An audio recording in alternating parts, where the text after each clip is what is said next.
Pada kesempatan sore hari ini kita akan mendengarkan pemaparan dari Romo Rafael Lepen dan akan dipandu oleh Frater Alfian, Frater di Seminari Montfort Malang.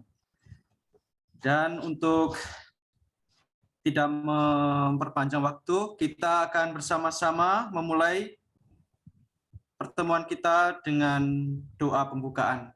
Mari kita menyiapkan diri untuk berdoa.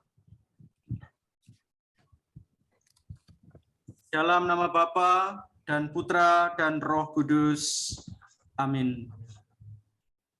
Allah Bapa kami, Engkau memanggil kami, kawanan kecil yang bersiarah dalam semangat Santo Montfort, untuk membarui iman umat dan menjadi berkat bagi dunia. Kami mohon, tuntunlah kami dengan Roh-Mu, agar hidup kami sesuai dengan identitas Montfortan, sehingga mampu mewartakan Injil seturut teladan Santo Montfort dan tergerak untuk terlibat aktif dalam menanggapi persoalan-persoalan kemanusiaan dan keutuhan ciptaan. Berilah kami kebijaksanaan agar dapat menuntun sesama seturut teladan Yesus Kristus Gembala Agung, dan juga mengelola harta benda yang Engkau percayakan kepada kami dalam semangat penyelenggaraan ilahi. Berkatilah kegiatan kami pada sore hari ini, berkatilah Romo Rafael yang akan membagikan kepada kami materinya, dan semoga seluruh peserta dapat mengikuti hingga selesai kegiatan ini. Doa ini kami persembahkan kepadamu Bapa, dengan perantaraan Yesus Kristus, Sang kebijaksanaan abadi yang menjelma dalam rahim Maria. Amin. Kemuliaan kepada Bapa dan Putra dan Roh Kudus, seperti pada permulaan, sekarang, lalu, dan sepanjang segala abad. Amin. Dalam nama Bapa dan Putra dan Roh Kudus. Amin. Amin. Baik, saudara-saudari, kita langsung saja serahkan kepada moderator kita, Frater Alfian, SMM. Kami persilahkan. Baik, selamat sore untuk kita semua, para romo, para frater, bruder, suster, Bapak Ibu, saudara sekalian. Selamat datang dan selamat bergabung dalam Zoom meeting Hari Studi Spiritualitas Montfortan ke-11. Dan tema hari studi kita pada hari ini, animasi dan kerjasama misioner. Dan pembicaranya adalah Romo Rafael Lepen, SMM. Untuk itu kami akan membacakan kurikulum vitae dari Romo pembicara berikut ini.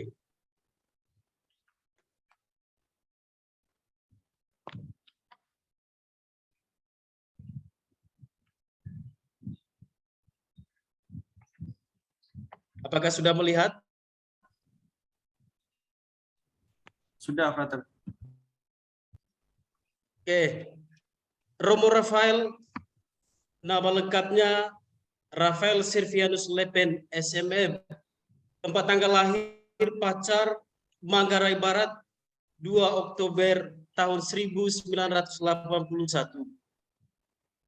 Riwayat pendidikannya SDK Ruteng 3 tahun 1988 sampai tahun 1994. SMP Seminari Pius 12 Kisol Flores Manggarai tahun 1994 sampai 1997. SMA Seminari Pius 12 Kisol Flores tahun 1997 sampai tahun 2000. Menempuh pendidikan strata 1 di Unika Parahyangan Bandung tahun 2001 sampai 2005. Sementara pendidikan pasca sarjana atau S2 dilaksanakan di STFT Widya Sasana Malang tahun 2007 sampai 2009. Pada tahun 2015 sampai 2016, Pater Rafael melaksanakan studinya di Universitas Kepausan Urbaniana Roma, Bachelor Misiologi. Dan lisensiat misiologinya di universitas yang sama tahun 2016 sampai 2018. Riwayat panggilannya masuk novisiat di Bandung tahun 2000. Tahun pertama tanggal 15 Agustus tahun 2002. Tahun orientasi pastoral di paroki Santo Montfort Poco. Kalau kekal 27 Agustus 2019, Kabisat Diakon 28 Agustus 2009, praktek diakonat paroki Santo Martinus Keuskupan Sintang, Kalimantan Barat. Kabisat Imamat pada tanggal 15 Juli 2010. Nah, sekarang Romo Rafael bertugas di Kapuas Hulu, Keuskupan Sintang, sebagai pimpinan rumah misi Deo Soli. Baik Bapak Ibu Saudara-saudari, sekali lagi saya mengucapkan selamat datang, selamat bergabung. Seperti yang sudah saya katakan bahwa tema hari studi kita pada hari ini adalah animasi dan kerjasama misioner. Kita tahu bersama bahwa panggilan kita sebagai orang beriman adalah untuk menjadi misionaris Kristus, untuk mewartakan karya keselamatan Allah kepada semua umat manusia di dunia. Lantas, apa alasan bagi kegiatan misioner itu? Dalam dokumen misi kepada bangsa-bangsa atau Agentes, alasannya terletak pada kehendak Allah. Allah lah yang menghendaki supaya semua orang diselamatkan, semua orang memperoleh keselamatan atau perjumpaan dengan Yesus Kristus, sang kehidupan itu sendiri.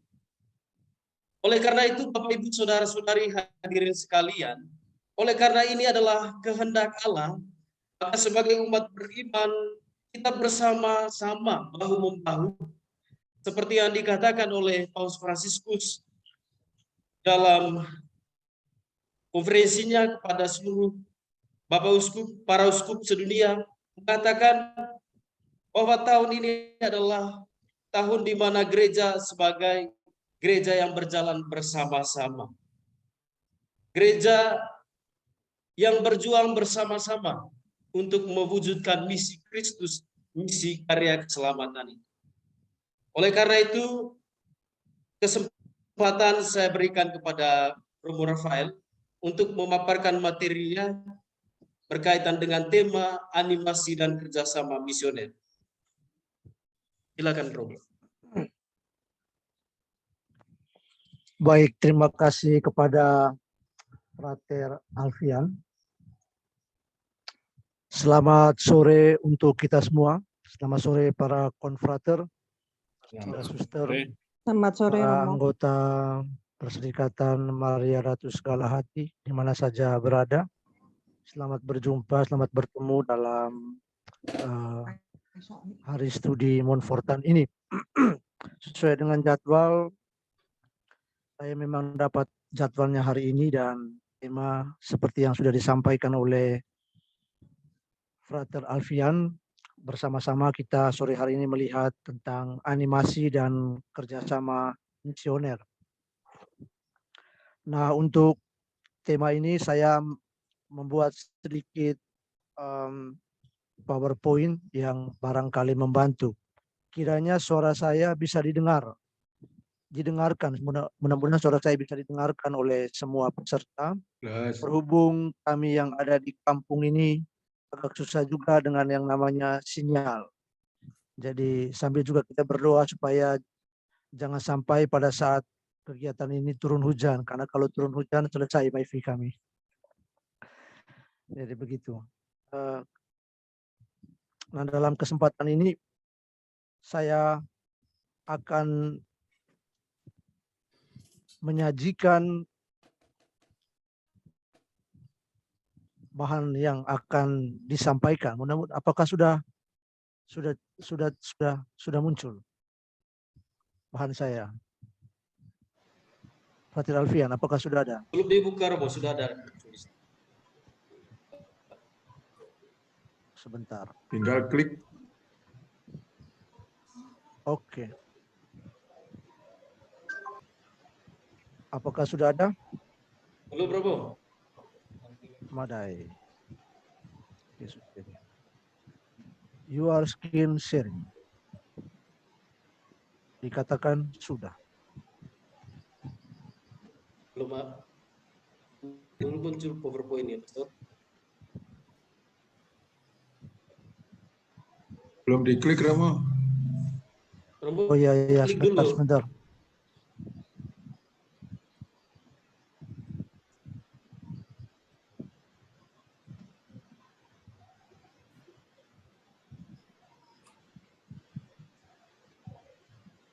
Rafael, klik itu. Baik. Sebentar. Oke. Bisa jadi Oke, Romo. karena sesuatu juga dengan. Apakah sudah? Sudah. Oke. Sudah. Baik, kita bersama-sama melihat tentang animasi dan kerjasama misioner. Sebetulnya para frater S2 itu sebetulnya ahli dalam hal seperti ini. Karena mereka sudah terlatih dan terdidik.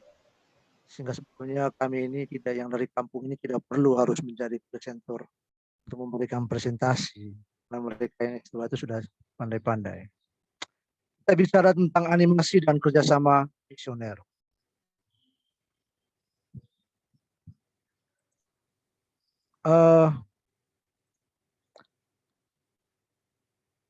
Ada apa yang terganggu?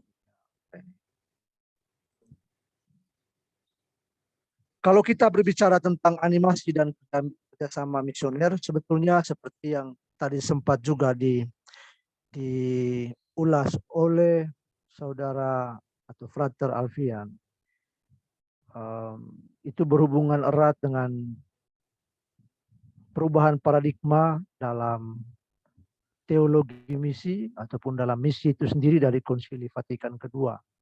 Sehingga refleksi sehubungan dengan animasi dan kerjasama misioner itu merupakan dua konsep yang memang lahir dari perubahan paradigma atau pengertian tentang misi dari Konsili Vatikan kedua. Meskipun tidak berarti bahwa sebelum Konsili Vatikan kedua konsep gagasan ataupun praktek tentang animasi misioner ataupun kerjasama misioner ini tidak ada. Tetapi dalam pelaksanaan ataupun dalam praktek pra-Konsili Vatikan kedua, gagasan-gagasan ataupun konsep-konsep tentang misi yang kemudian juga berhubungan erat dengan apa itu animasi, apa itu kerjasama misioner, lebih banyak berarah atau berkutat dalam hubungannya dengan atau diarahkan kepada para imam ataupun kepada kongregasi-kongregasi misi yang menjalankan misi ad gentes. Belum ada sebuah dengan demikian gambaran atau gagasan bahwa animasi dan kerjasama misioner itu berhubungan erat dengan seluruh keberadaan umat Kristiani itu sebetulnya lebih terang atau lebih clear dia munculnya itu setelah Konsili Vatikan kedua sebetulnya. Nah, animasi dan kerjasama misioner ini sebetulnya kita temukan secara jelas itu sebetulnya dalam peran yang dilaksanakan oleh gereja lokal dan juga kesadaran bahwa setiap umat Allah itu dipanggil untuk menjadi misionaris dalam gereja. Kalau kita mengerti dan paham dengan baik tentang peran dan tanggung jawab dari umat Kristiani berdasarkan pembaptisan untuk menjadi misionaris, maka sebetulnya kita dapat mengerti dengan baik apa yang dimaksudkan dengan animasi dan kerjasama misioner ini.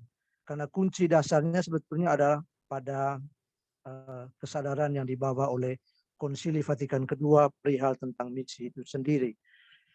Nah, yang seringkali terjadi adalah bahwa kita memang masih, meskipun kita mungkin secara teori mengetahui tentang arti penting dari Konsili Vatikan kedua tentang misi, tetapi harus diakui dalam kepala atau dalam gagasan tetapi pelaksanaan secara real dalam konteks parokial maupun dalam konteks karya misi yang saat ini dijalankan, itu kerap kali masih dikuasai oleh konsep dan gagasan lama, masih banyak dipengaruhi oleh gagasan lama. Maka cukup sulit juga untuk berbicara tentang apa itu animasi dan kerjasama misioner, karena pada akhirnya juga kita masih terjebak dalam pola dan pemikiran lama.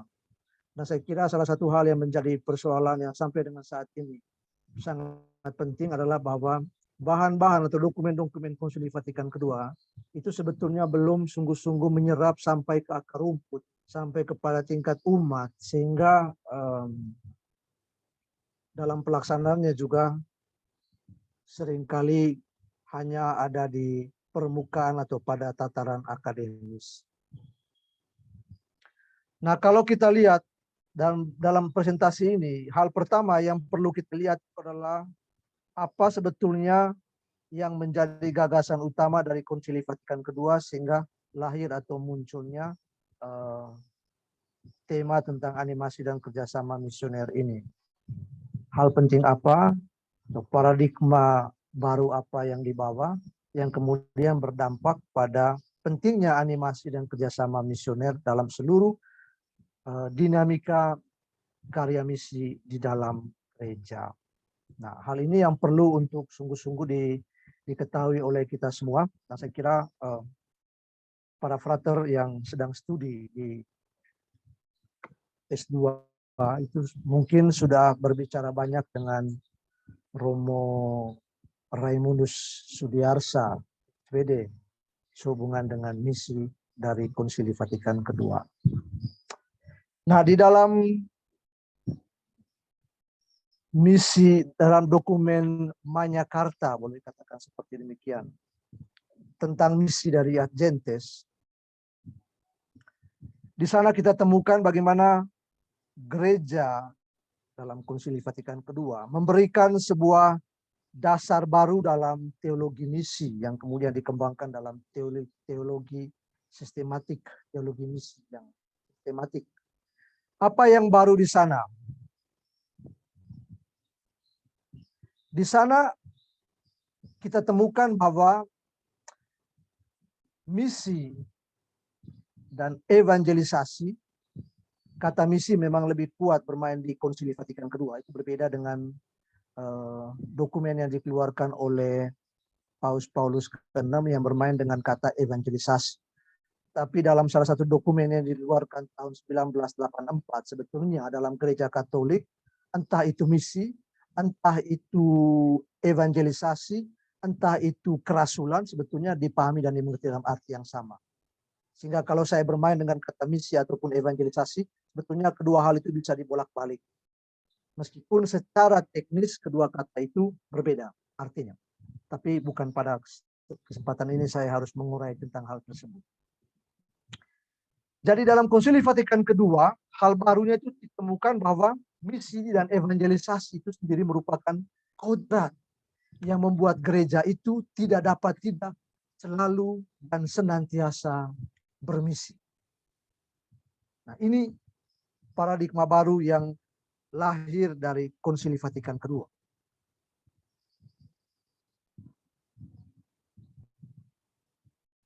Kalau kita mengatakan bahwa kodrat dari gereja adalah yang misioner seperti dikatakan oleh Ad Gentes nomor 2, maka sebetulnya bukan gereja yang melahirkan atau bukan gereja yang memiliki misi.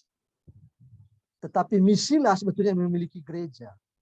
Kenapa? Karena melalui pernyataan, karena dalam Konsili Vatikan kedua, dasar dari misi itu tidak lagi ditempatkan pada perintah agung Yesus untuk pergi memberitakan Injil, tapi ditempatkan dalam dinamika Tritunggal, dinamika kehidupan misioner Allah Tritunggal Maha Kudus itu sendiri.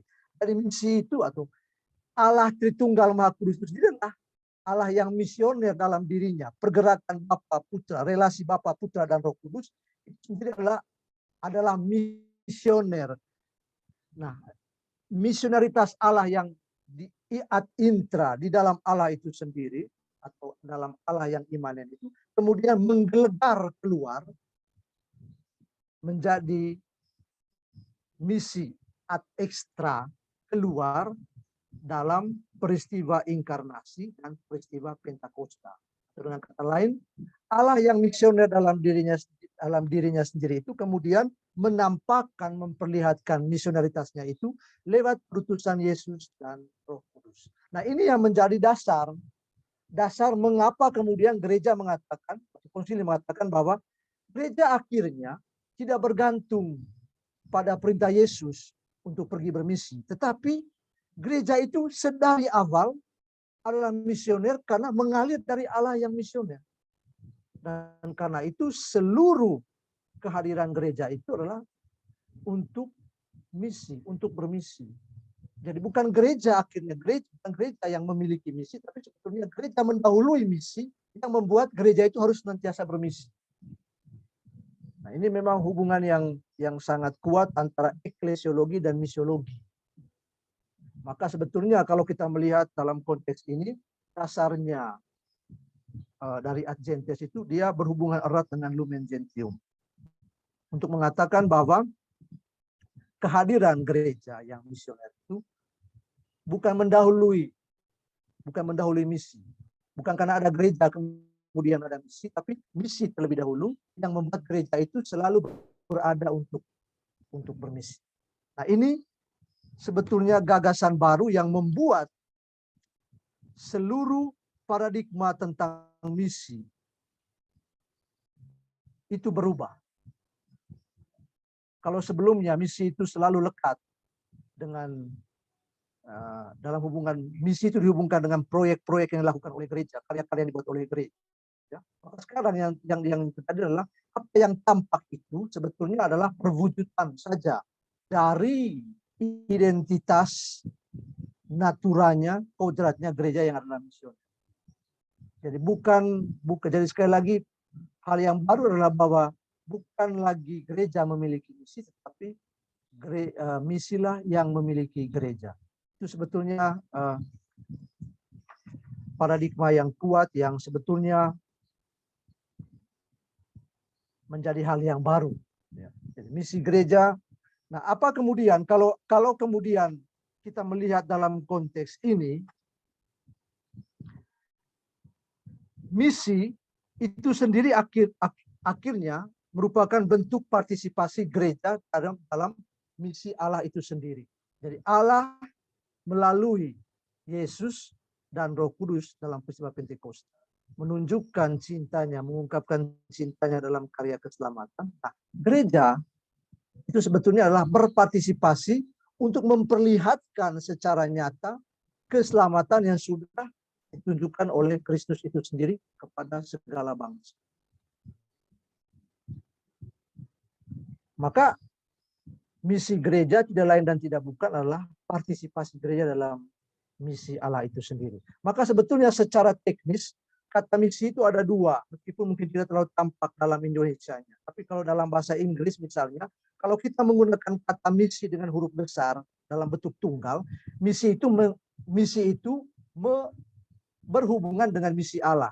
Sementara kalau menggunakan huruf kecil dan dalam bentuk jamak, missions, itu berhubungan dengan segala bentuk karya misi yang dilakukan oleh gereja sebagai perwujudan atau usaha gereja untuk mewujud nyatakan misi Allah itu sendiri. Dan itu secara teknis penggunaan kata, meskipun dalam bahasa Indonesia barangkali tidak terlalu tampak.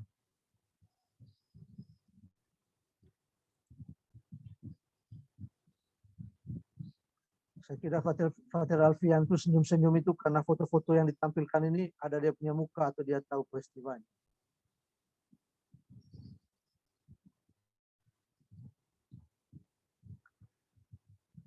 Nah, misioneritas gereja seperti yang ditunjukkan dalam Ad Gentes nomor 2 membuat gereja itu selalu dan senantiasa bersifat misioner. Tidak pernah ada yang namanya gereja jika bukan untuk menjalankan misi. Jadi kalau kita tidak menjalankan misi, kalau gereja tidak menjalankan misi, ia menegasi dirinya sendiri. Nah, titik di mana gereja ada untuk dan menjalankan misi itu membuat seluruh kehadiran gereja dalam karya misinya terarah untuk misi keselamatan Allah dalam Kristus, dalam persatuan dengan Roh Kudus. Karena itu, misi bagi semua anggota gereja bukan sesuatu yang bersifat opsional, bukan juga sesuatu yang bersifat tambahan. Sebaliknya, seperti ditegaskan oleh Konsili Vatikan II, kodrat atau natura dari gereja adalah misioner. Tidak pernah ada yang namanya gereja jika bukan untuk menjalankan misi. Nah, lebih lanjut, gagasan Konsili Vatikan II ini, penegasan tentang misionaritas gereja dari Konsili Vatikan II ini memberi nilai penting bagi pembaptisan, yang dengannya setiap orang menjadi anak-anak Allah dan menjadi anggota penuh gereja. Dengan menegaskan misionaritas gereja, refleksi atas pembaptisan dan panggilan misioner menjadi demikian penting. Nah, hal ini bisa tercermin dari dokumen-dokumen Konsili Vatikan II maupun post atau pasca Konsili Vatikan II. Lumen Gentium itu menegaskan pentingnya menyadari kesatuan panggilan dan perutusan yang diemban oleh semua anggota gereja yang mengalir dari pembaptisan di nomor 3132. Kemudian di dokumen Konsili Vatikan II yang lain yang bernama Apostolicam Actuositatem, kita temukan penegasan ini di nomor 3.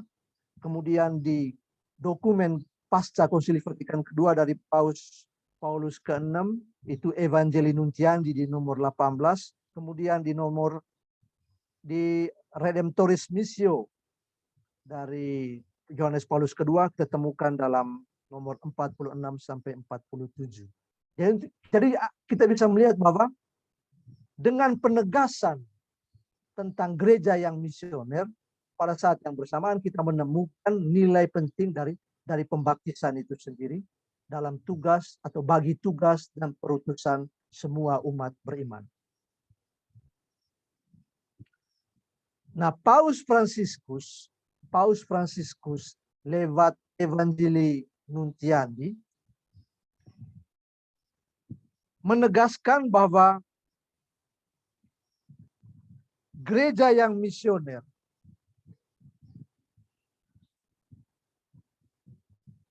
itu berhubungan erat, berkalian erat dengan pembaptisan. Dia mengatakan bahwa pada semua orang yang dibaptis, dari yang pertama sampai yang terakhir, kuasa pengudusan Roh Kudus bekerja dengan mendorong kita kepada evangelisasi. Berkat pembaptisan, mereka semua anggota umat Allah telah menjadi murid-murid yang diutus atau misionaris. Semua orang yang dibaptis adalah pelaku-pelaku evangelisasi. Karena itu semua yang dibaptis hendaknya mengambil inisiatif, terlibat, berjalan bersama, berbuah dalam misi evangelisasi. Kesadaran penting akan panggilan menjadi misionaris bagi semua anggota gereja ini membawa kita sebetulnya kepada tema kita pada sore hari ini tentang animasi dan kerjasama misioner. Sekali lagi dengan demikian, pentingnya animasi, pentingnya kerjasama misioner sebetulnya itu lahir dari kesadaran akan gereja yang selalu dan senantiasa misioner yang lahir dari Konsili Vatikan II. Nah, di bagian berikut, yang bagian utama dari pembahasan kita sore hari ini, kita bicara tentang animasi dan kerjasama misioner, membangun komunitas Kristiani yang misioner. Gereja yang dari kodratnya misioner, yang merupakan kutipan dari Ad Gentes, harus dihidupi oleh setiap anggota gereja dan komunitas gereja. Dengan dibaptis, setiap orang Kristiani menjadi bagian gereja yang adalah sakramen universal keselamatan. Ini berarti misi itu bukan tanggung jawab beberapa orang atau kelompok tertentu. Jadi misi itu bukan lagi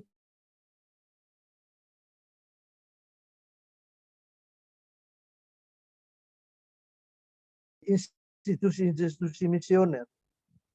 Bukan tanggung jawab dari para frater yang sedang mempersiapkan diri dengan belajar. Bukan tanggung jawab saja rumah misi di Osoli atau rumah misi di Menyurai. Bukan tanggung jawab di paroki-paroki. Tapi semua tanggung jawab dari umat beriman.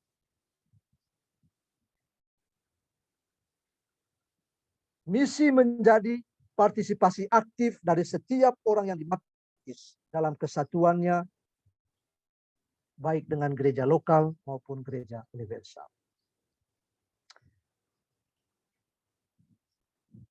Ini hal yang perlu untuk sungguh-sungguh disadari dengan baik. Misi itu bukan tanggung jawab lagi para pastor, para misionaris, ataupun tanggung jawab dari institusi misioner yang ada dalam gereja. Meskipun sekarang ini sebetulnya gaya tendensi untuk melihat, menilai bahwa misi itu adalah tugas dari orang-orang tertentu itu tetap ada. Tapi sebetulnya setidak-tidaknya kita sedikit demi sedikit mengubah paradigma itu untuk melihat bahwa tugas dan peran dari semua umat beriman adalah untuk mengambil bagian dari karya misi gereja itu. Bentuknya dapat saja bervariasi.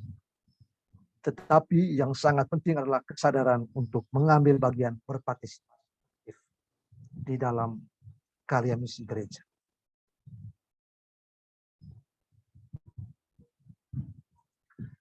Dalam rangka membangun kesadaran yang berkelanjutan akan peran setiap pribadi dan gereja lokal dalam kesatuannya dengan gereja universal,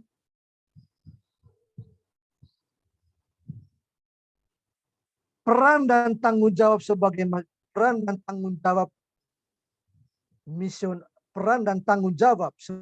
misionaris itu mendorong bagi gereja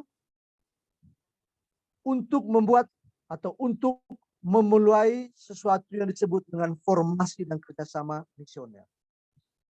Dalam rangka membangun kesadaran yang berkelanjutan akan peran setiap pribadi dalam pribadi dan gereja lokal dalam kesatuannya dengan gereja universal ini, perlu yang namanya formasi misioner dan kerjasama misioner, di mana di sini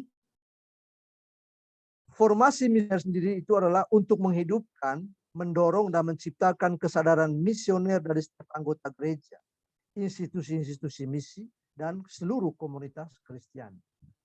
Nah, jadi ketika kita menyadari bahwa kita semua ini adalah misionaris, maka mau tidak mau kita perlu yang namanya formasi misioner. Dan pada saat yang bersama perlu juga yang namanya kerjasama misioner. Nah, formasi misioner inilah yang sebetulnya dimaksud dengan istilah teknis kita sore hari ini, animasi misioner. Maksudnya dengan yang secara spesifik itu didefinisikan sebagai proses menanamkan semangat dan hidup dalam diri umat Allah sedemikian rupa membantu setiap orang memiliki kapasitas untuk berkanjang dalam misi. Ini sebetulnya yang dimaksud dengan animasi dan kerja, yang dimaksudkan dengan animasi misioner. Bagaimana setiap orang memiliki kesadaran akan perutusannya dia di dalam gereja dan juga memiliki kapasitas dan kemampuan untuk terlibat dalam karya misi. Inilah sebetulnya yang dimaksudkan dengan animasi misioner.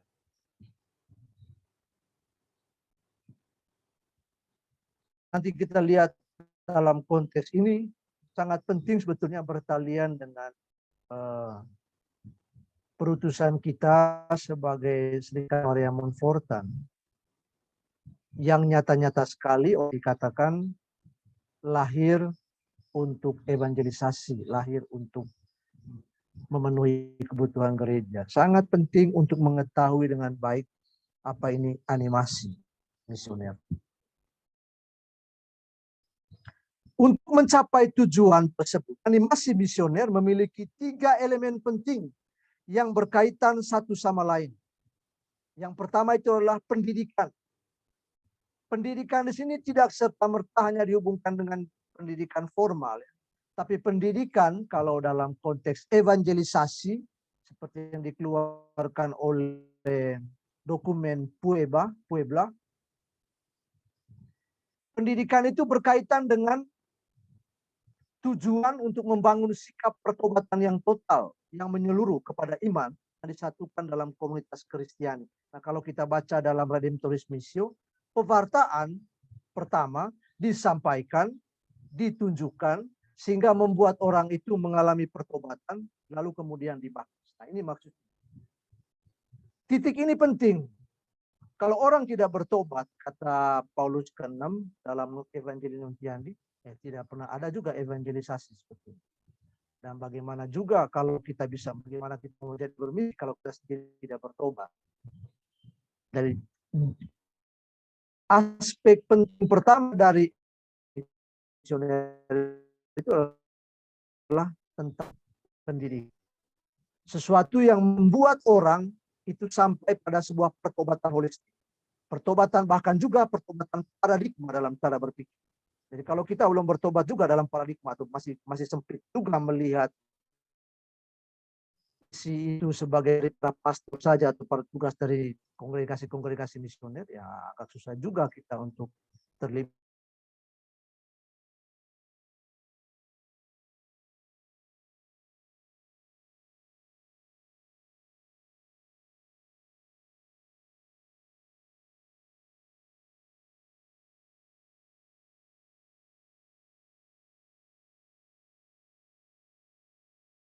Robo.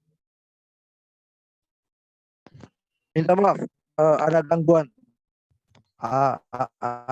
Ada gangguan dan sinyal kami.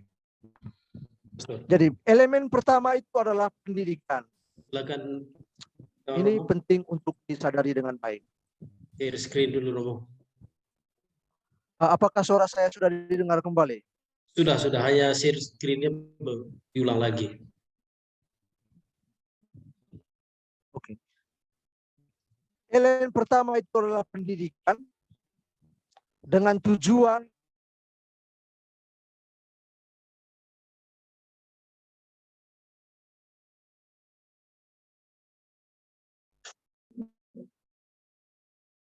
Robo, mohon bersabar karena jaringan Romo Rafael rupanya tidak bersahabat. Mungkin pengaruh cuaca yang sangat buruk di Kapuas Hulu.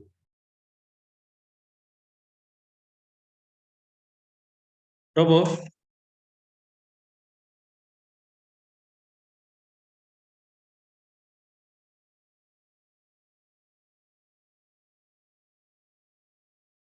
silakan Pastor. ya. Jadi kesulitan kami di kampung ini ya soal wifi sehingga agak kesulitan juga untuk ini menjalankan yang seperti ini, Zoom seperti ini. Elemen kedua yang ada dalam sebuah animasi misioner itu adalah level katekistik dalam arti sebuah proses yang dinamis terus-menerus dan tetap kepada iman yang matang dan mampu animasi misioner ini bisa juga disebut sebagai katekese lanjutan untuk memelihara sikap tobat yang menyeluruh sebagai hasil pewartaan Injil. Dalam arti tertentu, sebetulnya animasi misioner ini juga ditemukan dalam istilah lain yang disebut atau kita kenal dalam katekese.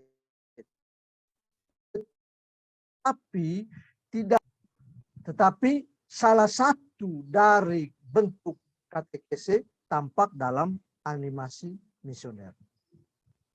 Kemudian yang ketiga yang penting adalah elemen aksi.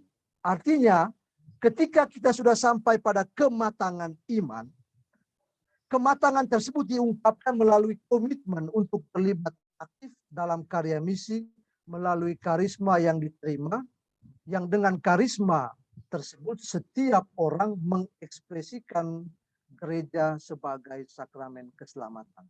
Jadi, Minta maaf Romo, sebuah mungkin bisa share screen dulu. Share screen. belum muncul lah. Begitu ya. Iya. Ini sebentar ya. Sepertinya terganggu kembali tadi.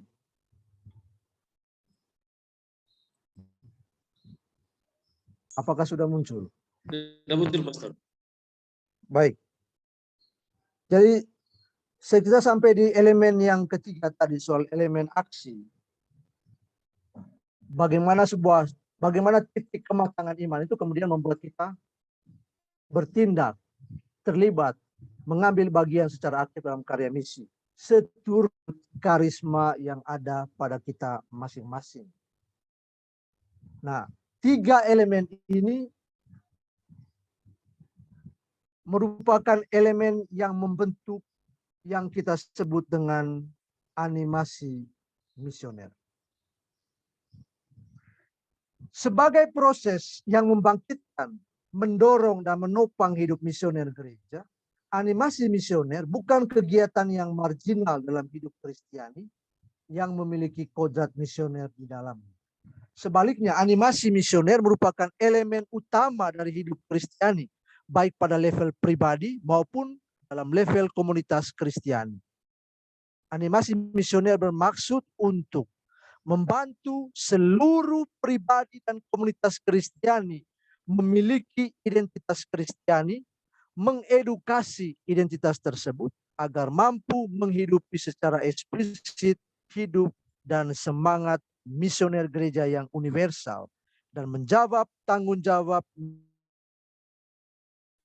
dengan segala bentuknya, khususnya melalui kesaksian hidup yang eksplisit akan Yesus Kristus.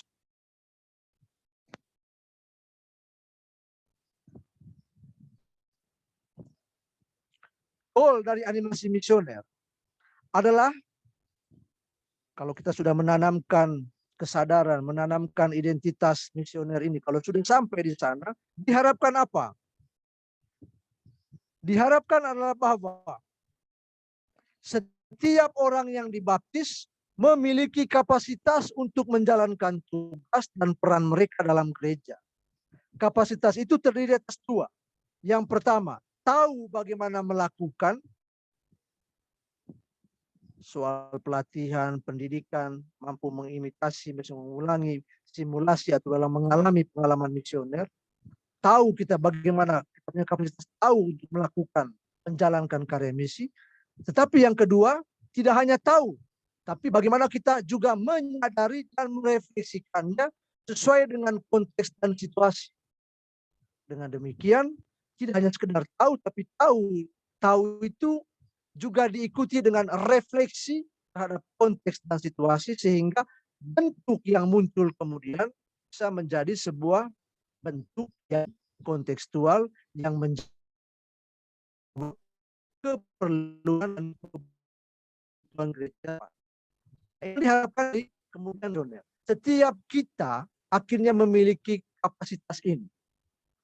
Kapasitas untuk melakukan, menjalankan karya misi, rangka kesadaran kita bahwa kita adalah misionaris dalam gereja, tapi juga tidak hanya tahu melakukannya, tapi merefleksikannya, merenungkannya dengan baik, mampu beradaptasi dengan baik, melihat dengan baik konteks dan situasi, sehingga bentuk keterlibatan itu merupakan bentuk keterlibatan yang relevan atau sesuai dengan kebutuhan di mana kita menjalankan karya misi tersebut. Kalau kita mengabaikan yang kedua, maka boleh jadi banyak bentuk karya misi yang kita lakukan, tapi boleh jadi juga tidak menjawab kebutuhan yang ada. Misalnya kami di sini barangkali berbicara banyak tentang hal-hal yang berhubungan dengan filsafat. Tetapi umat di sini tidak butuh filsafat. Misalnya. Yang diperlukan di sini itu adalah soal pandai pegang suar untuk bisa tampan misalnya. supaya bisa pergi ke hulu, bisa pergi ke tempat-tempat yang sulit di hulu, dan bisa menjangkau umat di sana.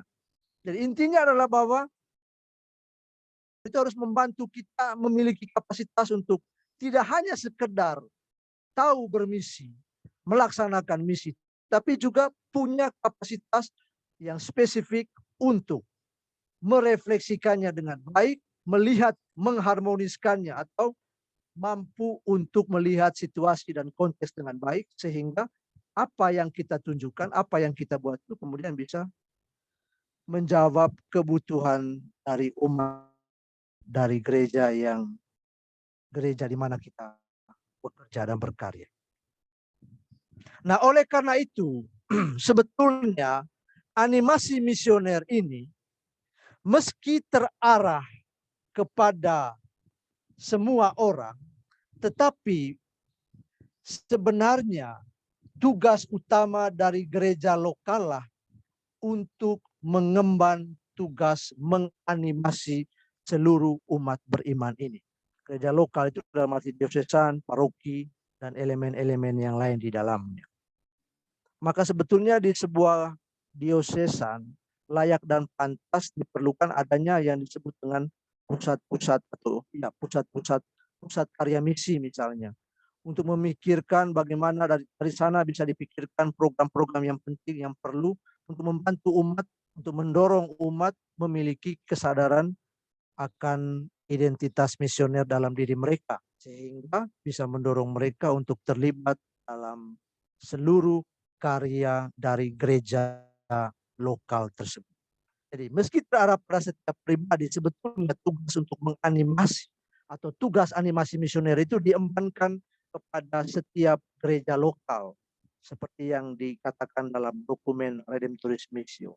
Gereja lokal yang pertama mengambil tugas membantu dan membentuk setiap pribadi menyadari hidup dan panggilannya sebagai misionaris, dan menyediakan sarana-sarana yang memungkinkan setiap orang yang dibaptis mampu mencapai kematangan identitas Kristiani yang semuanya itu berorientasi atau terarah pada karya misi. Nah, hal ini menjadi penting. Kenapa? Karena tanpa peran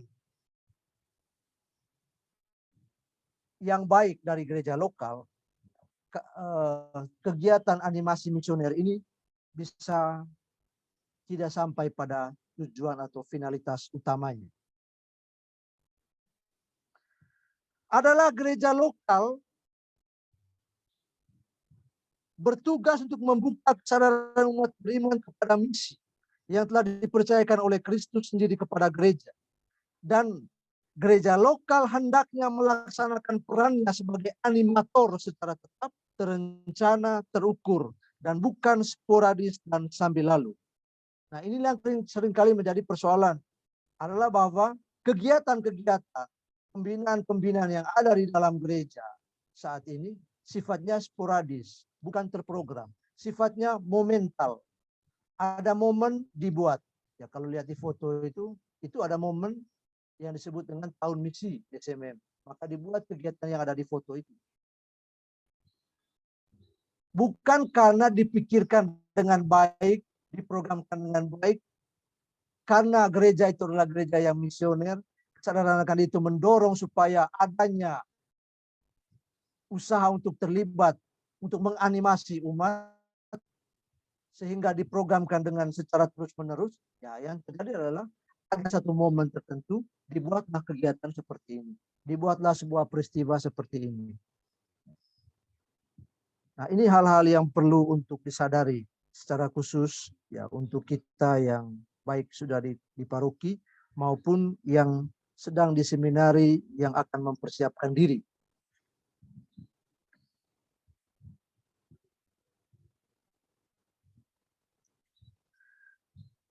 Kenapa perlu terencana? Kenapa perlu animasi sifatnya tetap, rencana, terukur, dan bukan sporadis ataupun sambil lalu? Hal ini menjadi penting kenapa? Karena peran dan pelaksanaan, tanpa peran dan pelaksanaan yang sifatnya tetap, rencana, dan terukur, akan membawa risiko pada hilangnya kemampuan untuk membentuk kapasitas dan kemampuan dari semua anggota gereja. Nah, ini yang sering kali terjadi. Dengan membuat program kegiatan yang momental, sementara, sporadis, tidak terukur baik, maka kegiatan itu hanya selesai di acaranya. Senang-senang di acaranya. Apakah kemudian terbentuk sebuah kapasitas kemampuan dalam diri mereka yang terlibat? Itu tunggu dulu, biasanya tidak sampai ke sana. Maka orang ingatnya itu maka orang itu tidak menyadari tanggung jawab misinya. Yang ada adalah peristiwa yang terjadi waktu acara. Oh, waktu kami acara ini, buat itu, dan lain sebagainya. Apa kesadaran tanggung jawab misionernya? Biasanya ini yang kecil. Biasanya ini yang kurang.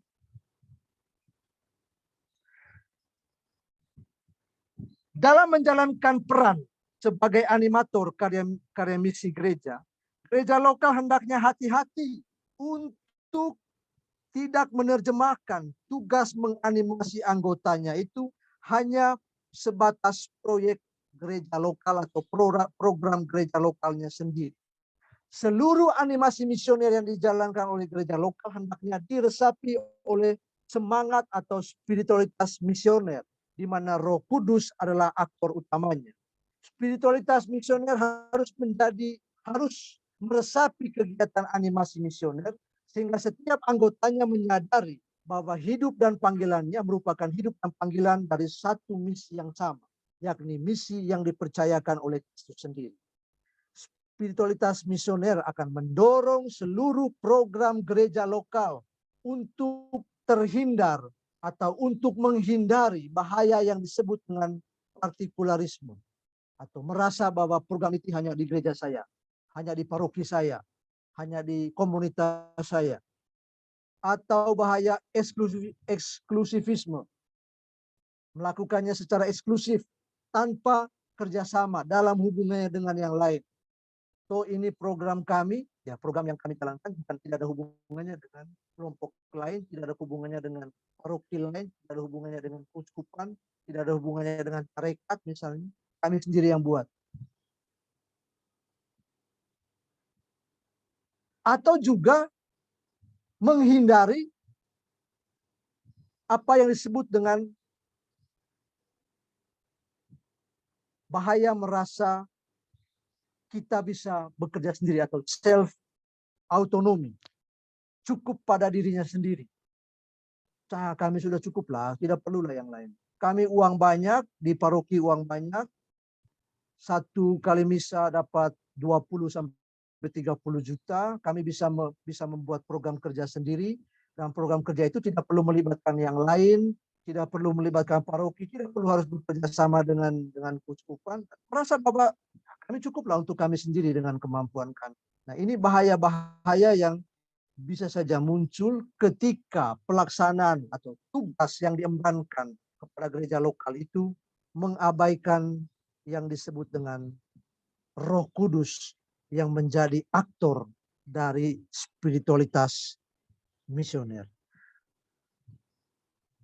Karya Roh Kudus sebagai aktor karya misi gereja mendorong gereja lokal dan semua anggotanya untuk terlibat dalam kerjasama misioner antar gereja-gereja muda, antar gereja muda dan gereja tua, antar institusi, ataupun antar anggota gereja. Animasi misioner yang diperankan.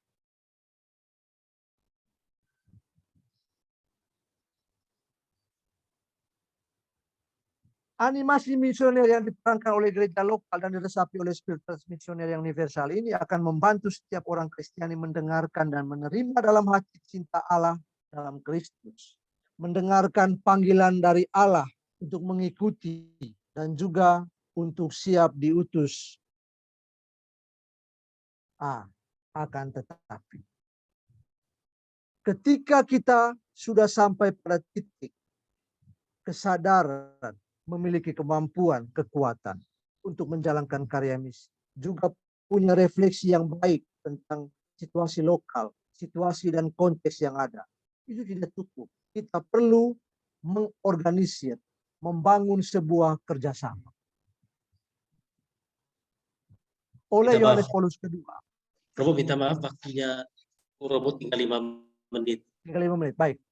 Kerjasama misioner. Kerjasama misioner itu didefinisikan oleh Yohanes Paulus II sebagai ambil bagian dalam setiap komunitas dan pribadi dalam kegiatan misioner. Jadi semua orang mengambil bagian dalam kegiatan karya misi.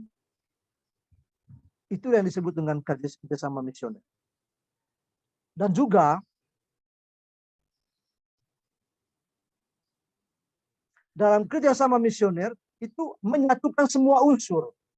Gereja lokal menjalankan perannya dalam desa pastoral ke dalam, kemudian menyatukan semua unsur di dalamnya dalam sebuah kerjasama, dan kemudian titik matangnya kerjasama misioner itu adalah ketika mampu memberikan kesaksian iman yang dibagikan dengan orang lain, dengan kelompok lain, ataupun dengan agama lain. Jadi sebuah kerjasama misioner itu mengandaikan sebuah animasi atau soal keseriusan dalam menganimasi seluruh anggota gereja. Kerjasama misioner itu melibatkan semua elemen dan unsur gereja. Jadi jangan sampai ada kelompok yang tidak diikutsertakan, ada karisma yang tidak diakomodasi, dibiarkan. Tapi seluruh elemen dalam gereja, misalnya di paroki, elemen dari komisi pewartaan, komisi kateketik, komisi misioner mereka dengan skami, komisi liturgi, itu harus bekerja sama satu sama lain. Jadi tidak dilepas. Itu sebetulnya kerjasama misioner. Elemen-elemen ini membantu supaya kemudian muncul dalam sebuah kerjasama yang membuat semua orang itu bisa terlibat dalam karya misi gereja. Nah, kerjasama itu bisa ditunjukkan misalnya kerjasama melalui kapasitas dan kemampuan untuk berkarya, untuk menjalankan karya misi ad gentes. Kerjasama untuk mendorong komunitas Kristiani untuk membuka diri dengan komunitas-komunitas lain. Kerjasama juga dalam rohani, dalam doa. Kerjasama juga dalam pertukaran warisan rohani atau pertukaran informasi. Maka saya berharap ya para frater juga rajin untuk membaca berita-berita yang ada yang seringkali dikeluarkan dari komisi multimedia yang dilaksanakan oleh Pastor Leba. Itu dibaca supaya kita tahu, oh ya, di konfrater kita Pastor Eman mereka di Ekuador sedang apa yang terjadi di sana, dan bagaimana itu membantu. Itu juga kerjasama. Bagaimana kita dari sini membantu, barangkali dengan doakah ataupun dengan kata-kata ini, dengan kata-kata yang menguatkan. Nah, itu bagian-bagian kecil sederhana, tapi itulah bentuk kerjasama dalam kerjasama misioner yang disebut dengan kerjasama secara spiritual. Juga pertukaran warisan rohani. Nah, bagian yang saya kira cukup penting, bagian terakhir itu adalah bagaimana relevansinya untuk kita dari tema ini.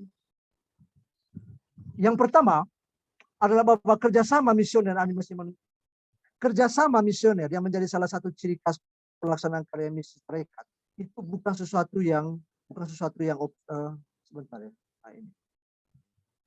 Yang pertama, animasi dan kerjasama misioner mendorong reafirmasi identitas misioner tarekat supaya kita diingatkan kembali bahwa identitas tarekat kita adalah misioner. Ini hal yang seringkali diingatkan oleh Pater Anton selaku provinsial. Reafirmasi yang mendorong setiap bentuk karya misi serikat, baik tataran formasi maupun tataran karya, senantiasa berangkat dari misi dan untuk misi. Ini mendorong kerjasama misioner di setiap bentuk perutusan, rumah formasi, rumah misi, karya parokial, mereka yang sedang studi, para konfrater yang sedang diutus di tanah misi. Sejauh ini meski sudah tampak, namun kerjasama ini masih bersifat temporal, insidental, dan momental. Sudah ada kerjasama. Misalnya Pastor Eman pulang, dia diundang di Aspiran untuk membagikan pengalaman. Itu hal yang tapi hal-hal seperti itu bukan hal-hal yang main-main. Itu harus sungguh-sungguh dilaksanakan dan diharapkan dengan cara itu adik-adik di aspiran misalnya dari sejak awal sudah dalam diri mereka itu ada sebuah semangat untuk menjadi misionaris. Hal kedua yang untuk relevansi ini, kerjasama misioner yang menjadi salah satu ciri khas pelaksanaan karya misi tarekat bukan aspek tambahan atau opsional. Bekerja sama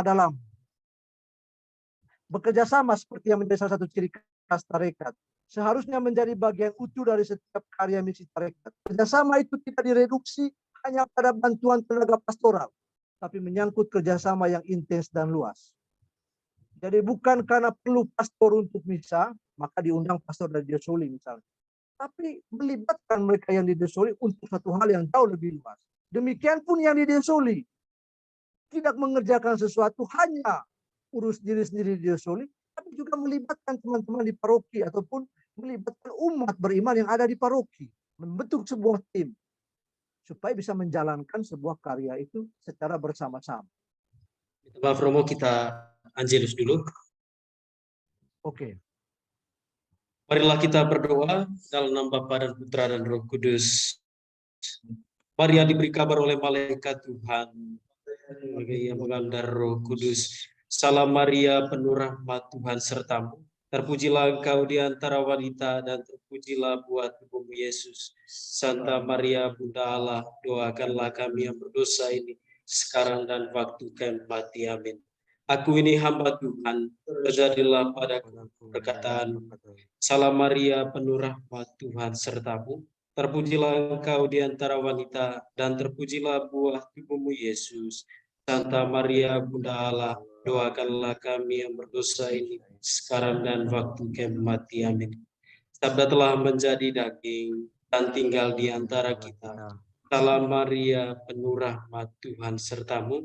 Terpujilah engkau di antara wanita dan terpujilah buah tubuhmu Yesus. Santa Maria Bunda Allah, doakanlah kami yang berdosa ini sekarang dan waktu kami mati. Amin. Doakanlah kami ya Santa Bunda Allah, supaya kami dapat menikmati janji Kristus. Marilah kita berdoa. Ya Tuhan, karena kabar malaikat kami mengetahui bahwa Yesus Kristus Putramu menjadi manusia. Curahkanlah rahmat-Mu ke dalam hati kami, supaya karena sengsara dan salibnya, kami dibawa kepada kebangkitan yang mulia, demi Kristus Tuhan dan pengantara kami. Amin. Dalam nama Bapa dan Putra dan Roh Kudus. Amin. Silakan Romo. Dan yang terakhir yang perlu dan dari tentang animasi dan kerjasama misioner itu adalah bagaimana kita memikirkan pembaktian diri itu sebagai sarana animasi misioner.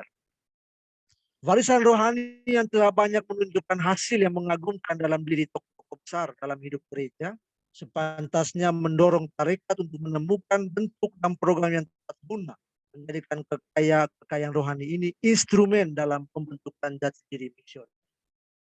Jadi kalau kita lihat, kalau yang saya alami ya, dari pengalaman saya selama ini, pembaktian diri itu intensifnya itu adalah persiapan sebelum membaktikan diri. Kalau dalam di Totus Tuus Journey itu persiapan itu kan ada berapa kali pertemuan itu ya, begitu intensif ya dibuat. Tapi kalau selesai itu udah pemeresa itu dilepas. Saya tidak tahu di tempat-tempat lain. Tapi pengalaman kami di Putus Sibau yang seperti itu yang menjadi kesulitan. Meskipun harus disadari juga bahwa hal ini akan menjadi tanggung jawab besar kami juga di sini. Tapi tidak-tidaknya perlu menyadari bahwa kalau kita mengupas dengan baik, tentu saja sudah ada konfrater yang berbicara soal pembaktian diri ya. Tapi kalau kita lihat dengan baik, bagaimana pembaktian diri itu merupakan salah satu yang menurut saya merupakan sarana yang sangat ampuh untuk pembentukan animasi atau pembentukan jiwa misioner, jati diri misioner, identitas misioner dalam diri umat. Nah, oleh karena itu ya memang pembaktian diri itu tidak boleh berhenti pada pembaktian diri liturginya, pembaktian diri liturgi itu, liturgi pembaktian diri itu. Semua orang kemudian kemudian diterima menjadi anggota PMRSA lalu kemudian selesai. Perlu kedepannya memikirkan hal ini.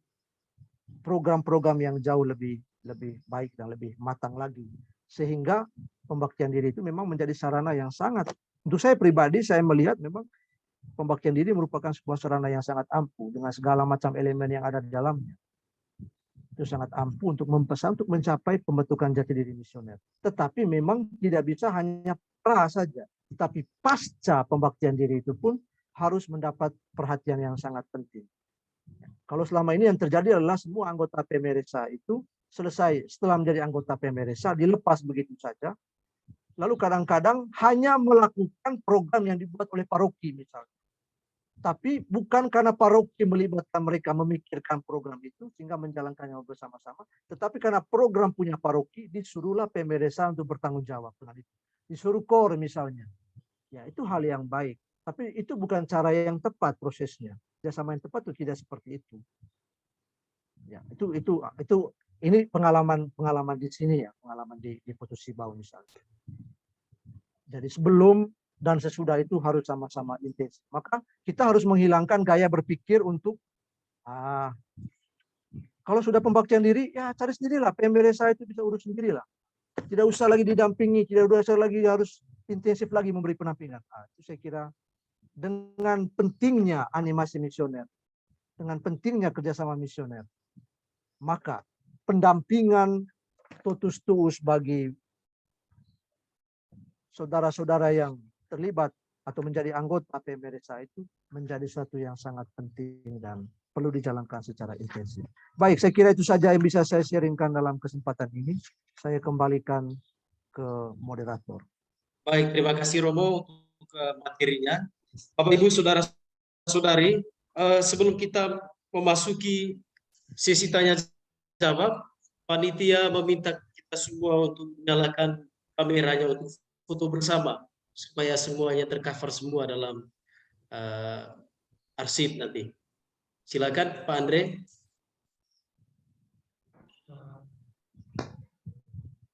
Robo mungkin bisa stop share screen-nya.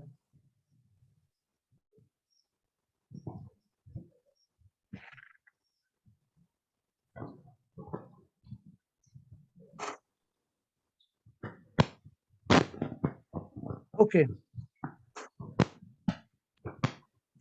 Oke, saya minta kita semua untuk on-kan kameranya.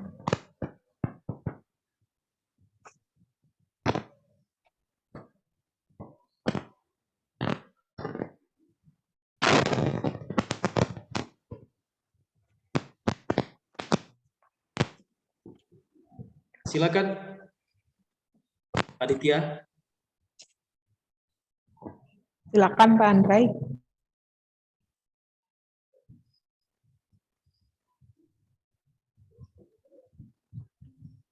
Bagaimana Pak Andre?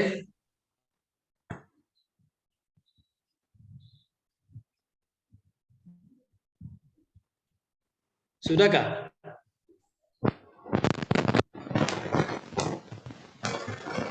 Kalau begitu kakak Yayan bisa insert. Oke, aku ini ya. Screenshot. Halaman pertama.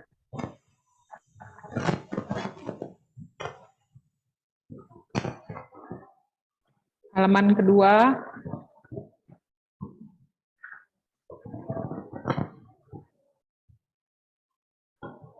Halaman ketiga. Oke, sudah Faktor. Oke, baik Bapak Ibu saudara-saudari. Sekarang kita akan masuk ke sesi tanya jawab perihal materi yang sudah dipaparkan oleh Romo Rafael. Saya persilakan kita semua untuk bertanya. Bisa langsung bertanya dengan Romo Rafael dengan raise hand atau bisa ketik di kolom chat. Silakan. Di kolom chat sudah ada 2. Oh ya.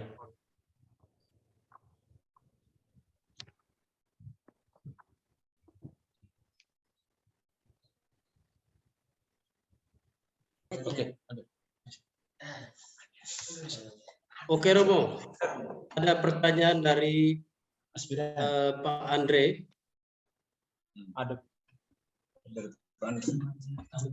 Pertanyaannya adalah contoh kegiatan misioner itu apa saja? Salah satunya kursus evangelisasi pribadi. Silakan Romo, mungkin ada tanggapan. Kalau kegiatan misioner itu kan banyak di paroki. Itu juga tadi yang sudah disebutkan oleh Pak Andre itu soal tentang kursus evangelisasi. Itu juga kegiatan. Itu juga bisa dibaca dalam arti tanggung jawab dari gereja lokal untuk memikirkan bagaimana melalui kursus evangelisasi itu bisa dijalankan. Tapi salah satu contoh juga itu adalah sebuah kelompok, saya minta maaf, saya buka HP. Saya bagian dari kelompok yang namanya BKK. Sebuah kelompok yang dikoordinir oleh Dr. Iren, di mana mereka mengkoordinir dengan baik seluruh kegiatan misi mereka. Ada kursus misiologi di sananya, kemudian juga selain kursus misiologi juga ada bantuan-bantuan berhubungan dengan finansial, tapi juga ada yang berhubungan dengan refleksi-refleksi harian yang mereka buat. Nah ini sebetulnya saya bilang, nah kalau hal-hal yang seperti ini bisa dibuat, itu akan membantu untuk membentuk yang namanya identitas dan jati diri misioner. Persoalan kita adalah bahwa kadang-kadang kita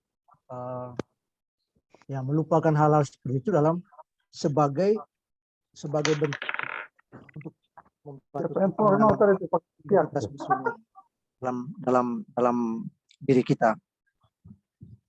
Kursus seperti itu juga, kursus evangelisasi juga sangat baik ya, juga bagian dari bentuk animasi misioner sebetulnya.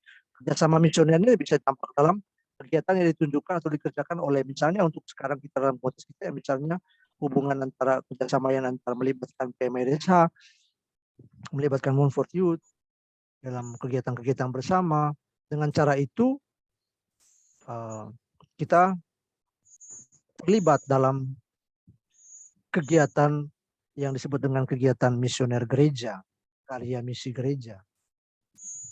Itu kerjasama yang dalam arti hubungan. Kita kerjasamanya itu karena dalam diri kita sudah punya kesadaran. Tapi bukan kerjasama karena hanya mau membuat sebuah kegiatan. Nah, kita ini kan kadang-kadang membuat, dalam tanda kutip, kita buat kepanitiaan dari banyak orang untuk sebuah kegiatan. Selesai kegiatan, selesai. Nah itu yang masalahnya, yang itu menjadi sebuah kerjasama yang tidak bersifat misioner jadinya. Padahal yang diperlukan itu adalah bagaimana segala elemen yang ada dalam sebuah gereja kita kerjasama dengan baik. Yang setiap bulanan ya, kita bisa melakukannya untuk karya misi gereja, bagian utuh dari karya pelayanan gereja. Jadi tidak hanya bersifat momental sementara lalu hilang kemudian. Nah itu yang sebenarnya maksudnya yang penting. Sehingga misalnya ya, di paroki kerjasama dengan Rumah Misi Deo Soli, kerjasama juga dengan paroki lain, kerjasama juga dengan pihak keuskupan punya untuk membuat sebuah kegiatan, dan kegiatan itu bersifat permanen, terus-menerus dengan mencari bentuk-bentuknya sesuai yang relevan, ya, sehingga kegiatan itu tidak hanya sekedar untuk sebuah event tertentu, tapi justru bersifat formatif untuk membantu menanamkan kesadaran misioner, membangkitkan kesadaran misioner dalam diri semua umat beriman. Baik, terima kasih Romo untuk jawabannya. Ada satu lagi pertanyaan nih Romo. Dari Pak Andre juga. Kerjasama misioner dengan AWAM memang sangat membantu gereja lokal untuk menggerakkan keterlibatan umat. Bagaimana cara mengatasi oknum AWAM yang bersemangat tinggi dalam melayani, namun mindsetnya haus kekuasaan, arogan, tidak dapat menerima ide dari timnya. Oh ini sangat konkret sekali nih Romo. Silakan Pastor. Ya, bagaimana berhadapan dengan yang seperti itu? Ya, kita memang akan berhadapan, kita memang merasakan juga mengalami hal yang seperti itu. Tapi bagaimana berhadapan dengan orang seperti itu ya kita harus bersikap rendah hati lah. Saya juga kebingungan untuk berhadapan dengan orang-orang, kebingungan juga untuk mencari caranya. Kalau mungkin kita berdoa, intinya bagaimana kita memberi kesaksian dengan baik sajalah. Jadi jangan terlalu ini. Memang kita akan berhadapan dengan tantangan demi tantangan, termasuk tantangan yang seperti ini.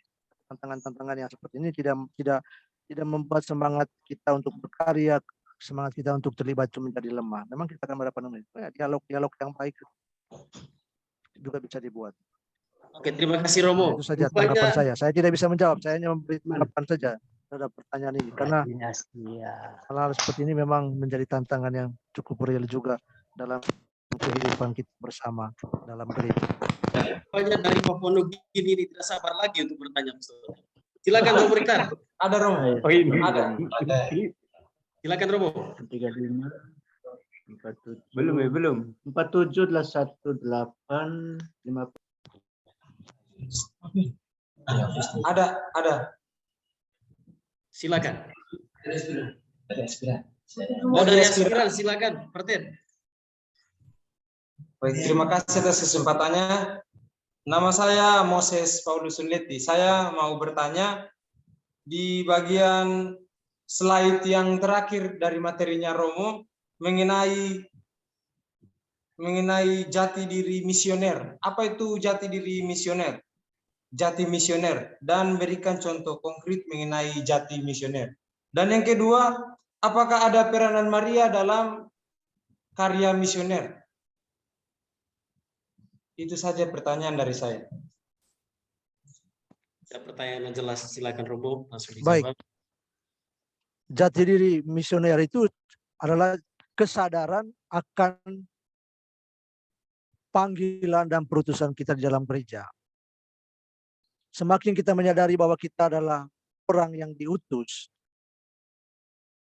semakin kita bertumbuh dalam kesadaran itu, semakin juga kita mampu untuk memperlihatkan dalam kehidupan yang nyata bahwa tutur kata perbuatan kita merupakan bagian utuh dari kesaksian hidup kita sebagai seorang yang diutus. Sebetulnya sederhananya.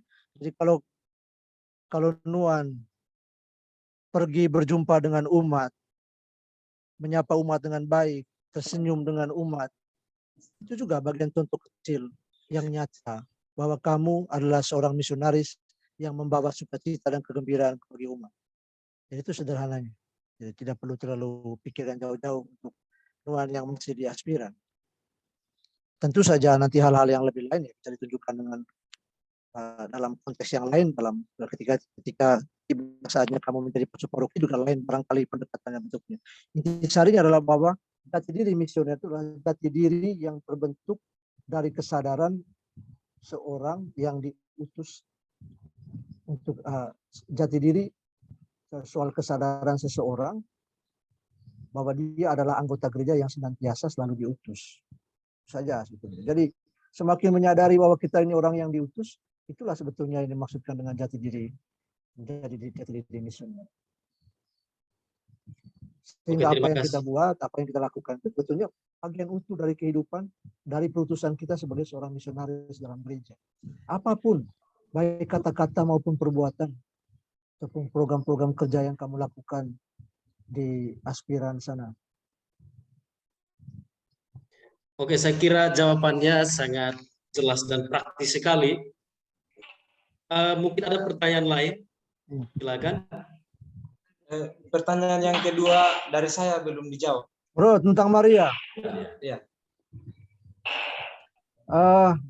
Saya sebetulnya tidak masuk untuk mencari, tapi saya karena tema-tema sebelumnya itu sudah sangat jelas, banyak berbicara tentang Maria, Pastor Fidel, Pastor ini, Pastor Pater Goris juga. Maka saya berusaha untuk sebetulnya tidak menjamah wilayah itu karena ranahnya bisa saja saya keliru. Tapi kalau berbicara tentang Maria, Maria itu adalah contoh dan teladan kita. Maria itu bintang evangelisasi, contoh dan teladan murid pertama dari Yesus.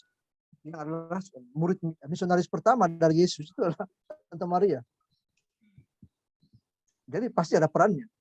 Makanya saya katakan tadi, kalau kita baik-baik dengan pembaktian diri itu kita punya pembaktian diri ini kan kepada Yesus melalui Maria. Jadi kalau betul-betul disiapkan dengan baik, diprogramkan dengan baik, saya kira itu bisa menjadi sebuah sarana ampuh untuk menjadi salah satu bentuk dari animasi misioner.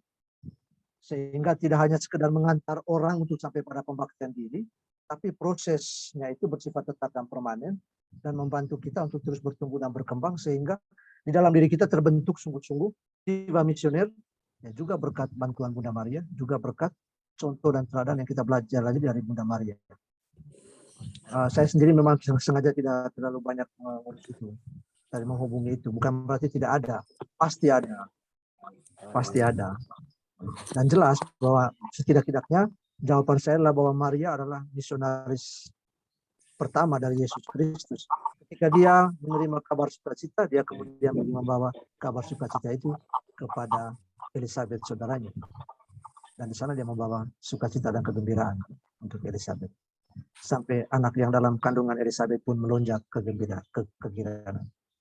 Jadi ada perannya. Saya secara pribadi tidak mau mengulas hal itu karena saya yakin dan percaya konfrater yang lain sebelumnya juga sudah membahas banyak hal sehubungan dengan Maria dan juga dalam hubungannya dengan karya tarekat kita. Baik, terima kasih Romo. Saya kira jawabannya sangat jelas.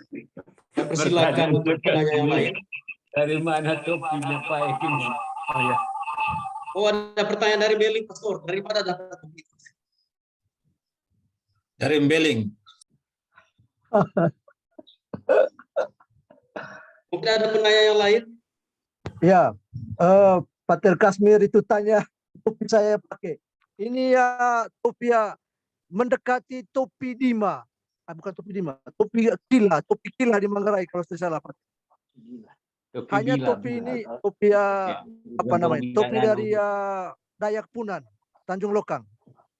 Jadi itu buat dari kita sama misioner.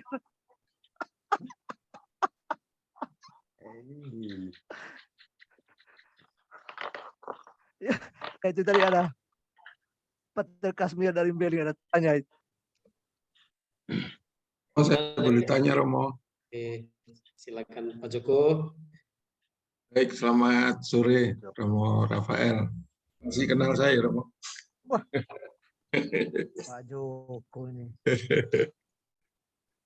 Romo, terima kasih. Saya tertarik dengan presentasi yang terakhir tadi ya, Romo. Bahwa lanjut PMRSK itu tidak rasanya ini jadi sangat penting.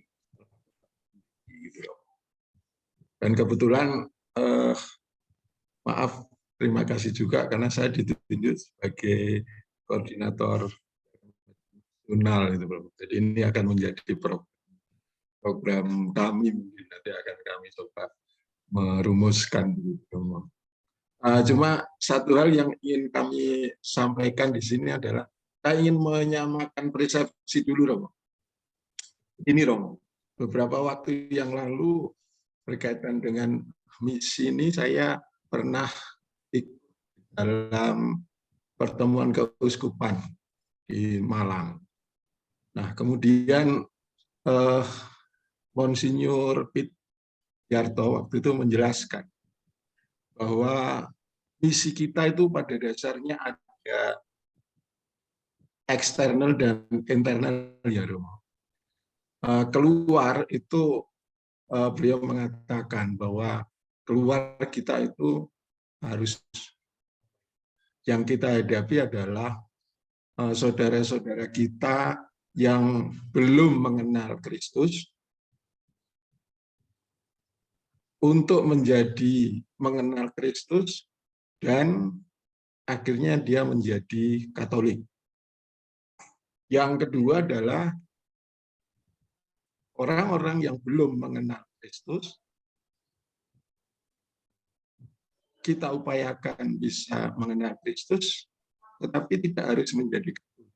Tetapi dalam perilakunya mereka itu adalah perilaku murid-murid Kristus.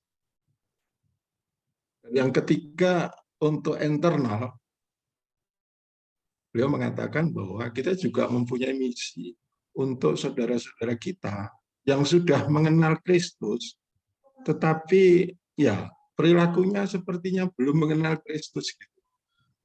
Salah satu contoh, banyak umat yang kita istilahkan itu Katolik nafas, Katolik Natal dan Paskah. Nah, apakah yang ingin saya samakan persepsinya, apakah misi yang kita bicarakan sama seperti itu kira-kira? Karena ini penting bagi kami, karena mungkin dalam kami menyusun satu program nanti dalam kaitannya dengan pembinaan PMR secara nasional, mungkin itu akan menjadi sesuatu yang perlu kita pikirkan bersama. Itu pertanyaan dan mungkin konfirmasi kami, Romo. Terima kasih. Silakan Romo. Ya, Pak Joko. Ya. Saya masih ingat baik Pak Joko ini. Lingkungan Santo Agustinus kalau tidak salah ya. Betul, Romo. Ya. Soalnya saya paling sering bantu di Agustinus waktu saya masih di mana. Baik. Apa yang diungkapkan oleh Monsinyur Priharto itu tepat dan benar. Misi kita memang selalu bersifat dua arah. Misi ke dalam yang disebut dengan misi ke dalam itu yang sebetulnya misi ke dalam itu sebetulnya itu yang dimaksudkan dengan animasi misioner tadi. Formasi yang diperlukan untuk membentuk kesadaran dalam diri kita supaya kita ini bisa memiliki kesadaran yang sama tentang diri kita bahwa kita adalah misionaris gereja. Itu misi ke dalam sebetulnya yang dimaksud dengan animasi misioner ini. Dengan demikian bahwa orang yang punya kesadaran itu diharapkan pergi keluar, berjumpa keluar, pergi keluar untuk mewartakan tentang segala sesuatu yang kita bicara, yang tentang iman kita, tentang Yesus Kristus, tentang keselamatan dan lain sebagainya yang ada, yang kita terima di dalam. Jadi animasi misioner sebetulnya adalah membentuk jati diri, kesadaran dalam diri, kematangan dalam diri, kemampuan membentuk kemampuan dalam diri. Supaya kita itu pergi pada saat kita keluar mewartakan itu, kita mewartakan sungguh-sungguh Yesus Kristus itu, baik lewat kata-kata maupun perbuatan. Memang betul. Nah, apa yang dikatakan oleh Monsinyur Priharto itu soal siapa yang harus kita jumpai. Ada orang yang kita jumpai supaya mereka masuk Katolik. Ada yang kita jumpai supaya mereka mengenal Yesus. Itu sebetulnya sesuai dengan konteks saja. Modelnya disebut dengan dialog-dialog yang ada. Dialog interreligius yang membantu kita untuk bekerja sama dengan orang-orang yang beragama lain tanpa harus mereka bawa masuk. Atau juga yang disebut dengan evangelisasi baru yang istilah yang dipakai oleh Yohanes Paulus II untuk mengatakan bahwa kita perlu juga menjalankan karya misi di tempat-tempat yang secara tradisional adalah tempat-tempat yang Katolik tapi sudah meninggalkan iman Katolik ya. Misalnya kita barangkali dalam hubungannya misalnya di wilayah Eropa yang saat ini banyak terjadi kekosongan di gereja. Bagaimana Eropa kemudian menjadi tanah misi yang baru bagi kita untuk memperkenalkan. Tapi pada prinsipnya itu adalah bahwa kita bisa pergi untuk mewartakan. Itu kalau seandainya kita itu sudah terbentuk atau kita sudah memiliki kapasitas, kemampuan, kesadaran akan misi itu sendiri. Nah, bagaimana kita pergi kalau kita dalam diri itu formasi misioner itu belum tampak kuat. Nah, itu yang sebetulnya menjadi pentingnya animasi misioner itu, supaya kemudian hati diri kita sebagai seorang misionaris itu bisa kita wujud nyatakan. Kan tadi saya katakan bahwa animasi misioner itu mencapai goalnya itu dengan memiliki kapasitas dan kemampuan kita. Kapasitas dan kemampuan untuk melakukan karya misi. Supaya kita bisa pergi keluar. Pergi untuk mewartakan Yesus Kristus itu dengan apapun bentuknya. Apapun caranya. Misalnya dengan kesaksian hidup, lewat kata-kata, lewat perbuatan, ataupun lewat dialog-dialog, ataupun lewat refleksi-refleksi yang berhubungan dengan krisis ekologis, misalnya sekarang hujan terus, kemudian karena terjadi pemanasan ini, ya kita bagaimana kita bicara tentang Laudato Si misalnya. Ya, itu hanya bentuk, tapi yang paling penting adalah kesadaran sudah dibangun. Persoalan kita ini adalah kan kadang-kadang kesadaran diri kita sebagai seorang misionaris itu belum ada, sehingga kita tidak pernah menyadari bahwa saya pergi kemana, saya buat apa di luar, itu bagian dari kesaksian saya. Kenapa? Karena dalam diri saya belum terbentuk bahwa saya ini seorang misionaris. Nah, ini yang maksudnya, ini yang mau dibantu lewat animasi misioner. Supaya apa? Model-model yang seperti ini dikikis, sehingga dalam diri setiap orang Katolik itu punya kesadaran bahwa dia adalah misionaris. Nah, kalau kita sudah punya diri sebagai misionaris, kita harus bekerja sama, bersama-sama, bahu-membahu. Bukan cuma kita yang SMM, tapi kerjasama juga dengan PMRSA, kerjasama dengan Montfort Youth, kerjasama juga dengan di luar tarekat kita, luar keluarga besar Montfort bekerja sama dengan Keuskupan, bekerja sama dengan institusi-institusi yang ada. Saya punya kelompok yang masuk dalam kelompok PKKK ini, saya lupa namanya tadi. Saya lupa nama perpanjangannya. Di situ saya belajar juga banyak. Bagaimana di situ ada Projo, ada SMM, ada SPD, ada dari yang awam. Kita bekerja sama untuk membangun, saling berbagi informasi. Ada yang ulang tahun, ada yang ini. Jadi itu semua harus lahir dari sebuah kesadaran bahwa saya misionaris. Itu maksudnya Pak Joko. Nah, soal bentuk-bentuk ini segala macam ya. Bisa saja untuk saya di sini dengan bentuk Pak Joko di Malang berbeda model bentuknya. Tapi setidak-tidaknya punya hal yang satu yang sama bahwa kita sama-sama menyadari kita adalah misionaris dalam gereja. Terima kasih. Ya, Baik. Pak Joko. Salam untuk Terima kasih, Ibu, Pak Romo. Joko. Terima kasih. Penjelasannya. Masih diberi kesempatan untuk penanya yang lain, silakan. Oke, dari kami Kandui. Silakan Frater Devri, Frater Top. Terima kasih Kandui. kepada Yang Mulia Moderator. Frater, langsung saja ke Romo Salah- pembicara. Salah satu pelajaran yang menarik dulu waktu kami tingkat 4 itu pastoral praktis yang diajar oleh dosen kami Romo Markus SMM. Memang pelajarannya itu disebut pastoral praktis, tetapi isinya menurut saya lebih kepada misi pelayanan begitu. Nah, saya hanya ingin bertanya, apakah pastoral itu menjadi bagian dari misi atau misi menjadi bagian dari pastoral, atau kira-kira bagaimana hubungan antara keduanya? Itu saja. Terima kasih. Baik, Frater. Nah, Akhirnya, ini model dan ini salah satu contoh kita masih terjebak dalam paradigma lama untuk membuat dikotomi antara pastoral dan misi. Maka saya pernah mempresentasikan tentang pastoral misioner yang salah satu cirinya adalah tidak ada lagi dikotomi seperti itu. Segala bentuk pastoral adalah juga misi, segala bentuk misi adalah juga pastoral di dalamnya. Nah, perbedaan yang ada sebetulnya itu adalah perbedaan pada situasi dan konteks yang membuat bentuknya itu bisa berbeda. Misi umumnya seringkali dialamatkan ke bentuk-bentuk karya kepada mereka yang belum mengenal Yesus, belum mendengarkan pewartaan Injil. Maka itu yang disebut dengan misi ad gentes. Sementara pastoral umumnya dihubungkan dengan yang sekarang kita kenal dengan cura animarum, pemeliharaan jiwa-jiwa, di mana mendidik, membentuk komunitas pertama hasil dari misi itu dibentuk, dibimbing dengan baik supaya bertumbuh dan berkembang dalam seluruh nilai-nilai Kristiani. Dan yang ketiga itu yang disebut dengan evangelisasi baru. Tapi sebetulnya itu adalah satu kesatuan dari satu tema besar yang disebut dengan misi gereja. Bentuknya itu berbeda-beda sesuai dengan konteks dan situasi. Maka yang dikatakan oleh Frater tadi, apakah itu misi atau apa, tidak menjadi persoalan sebetulnya. Pastoral adalah misi adalah pastoral. Nah, begitu. Betulnya. Sederhana saja, jadi tidak perlu terlalu kau bingung dengan kata misi dan pastoral. Sebetulnya.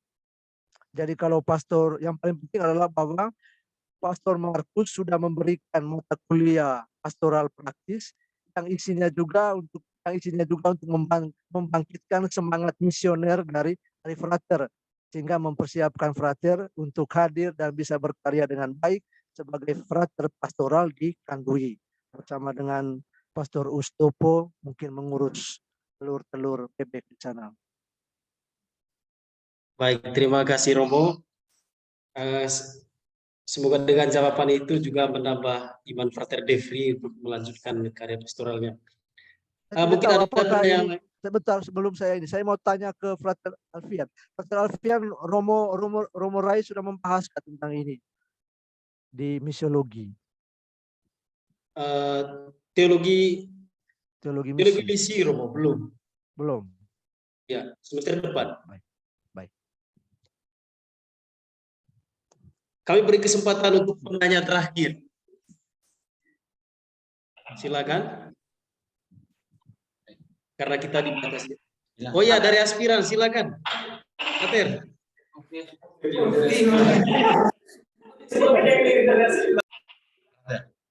Selamat malam. Perkenalkan, nama saya Gedi. Jadi saya mau bertanya, bagaimana upaya misioner untuk membangun kerjasama dengan gereja?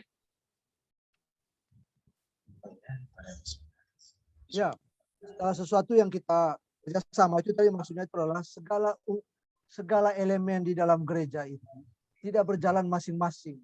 Itu saja sebenarnya kunci sederhana. Jangan sampai kalau kita contoh dalam tarekat misalnya, jangan sampai kalian di aspiran jalan sendiri, mereka yang di postulan jalan sendiri, kami yang di rumah misi di sini jalan sendiri. Padahal kita berada dalam satu payung disebut sebagai Serikat Maria Montfortan. Kerjasama itu artinya apa? Saya yang ada di Diosole ini, Nuan yang ada di aspiran di Gorang, itu bersama-sama seperti saat ini yang kita tunjukkan ini. Ini salah satu bentuk kerjasama misioner, di mana kita saling berbagi di sini, saling menguatkan di sini, saling saya punya sesuatu yang lebih bisa dibagikan kepada teman-teman, kepada semua yang hadir. Demikian pun pengalaman-pengalaman dari teman-teman ataupun pertanyaan-pertanyaan itu sedikit memberikan juga menstimulasi kami di sini untuk memikirkan sesuatu yang penting. Ini sebetulnya bentuk kerjasama yang dalam arti tertentu kerjasama yang bersifat komunikasi kan dalam arti multimedia bisa membantu kita. Jadi prinsipnya begini, kita ini di dalam gereja punya kesadaran dan karena kesadaran itu kita didorong untuk bekerja sama. Supaya apa? Supaya Yesus itu semakin dikenal, semakin dicintai. Apa bentuknya? Itu saja beraneka ragam. Tidak-tidaknya yang paling sederhana dan yang paling tua itu adalah kesaksian iman, baik lewat kata-kata maupun lewat perbuatan. Begitu, adik. Baik, terima kasih. Mudah-mudahan bisa dimengerti ya. Ya, bisa Pak. Salam untuk semua di aspiran nih. Assalamualaikum. Senang juga saya lihat kalian.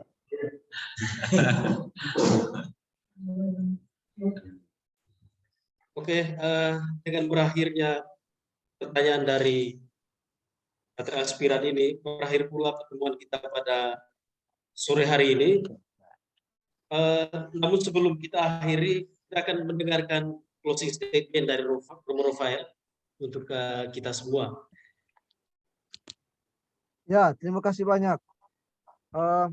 Saya senang sekali bisa berbagi. Beberapa kali session memang saya tidak bisa terlibat, selalu bertabrakan dengan beberapa kegiatan penting yang juga cukup. Mau ditolak juga susah, sehingga pilihan terakhir adalah meninggalkan hari-hari yang sudah ditetapkan untuk hari studi kita bersama. Ya, pertama-tama saya meminta maaf kepada tim barangkali yang dikomandani oleh Pastor Arif, Pastor Goris. Mohon maaf sebesar-besarnya karena selama ini banyak hal dalam kegiatan ini. Mudah-mudahan kedepannya kegiatan-kegiatan seperti ini, model-model kerjasama seperti ini bisa dipertahankan dengan mencari model dan bentuk yang baru, sehingga kita senantiasa saling memperkaya di antara kita, kerjasama kesaksian hidup di antara kita juga saling berbagi sehingga membentuk kerjasama yang baik di antara kita. Yang terakhir itu sebetulnya tidak terlalu banyak closing. Saya mengucapkan banyak terima kasih saya mengucapkan banyak terima kasih untuk kita semua yang berkesempatan untuk hadir dalam kesempatan hari pada sore hari ini. Semangat selalu untuk menjalankan karya misi sesuai dengan panggilan dan perutusan kita. Untuk semua anggota PMRSA tetap semangat. Itu juga kalau ada yang mungkin dari Montfort Youth juga tetap semangat untuk menjadi misionaris. Juga untuk para frater S2 semangat menyelesaikan tesis. Saya tidak tahu apakah semua sudah selesaikan tesis. Untuk para frater untuk mereka yang S1 semangat sekali di ruangan yang besar di sana. Saya rindu sekali berada bersama dengan kalian. Mudah-mudahan bulan Januari bisa bertemu dengan kalian untuk bisa main bola.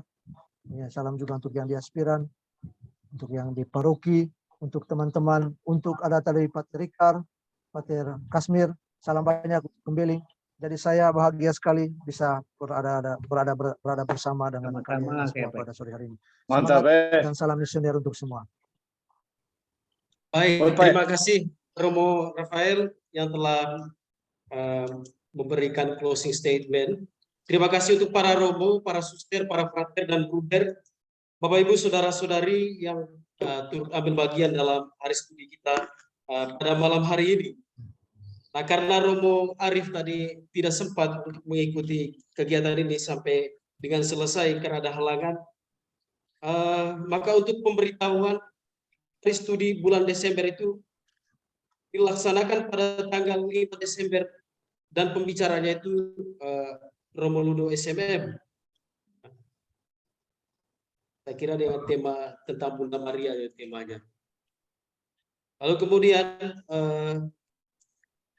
tak lupa pula juga terima kasih untuk Mbak Yaya dan juga Pak Andri yang telah membantu dalam pertemuan Zoom ini.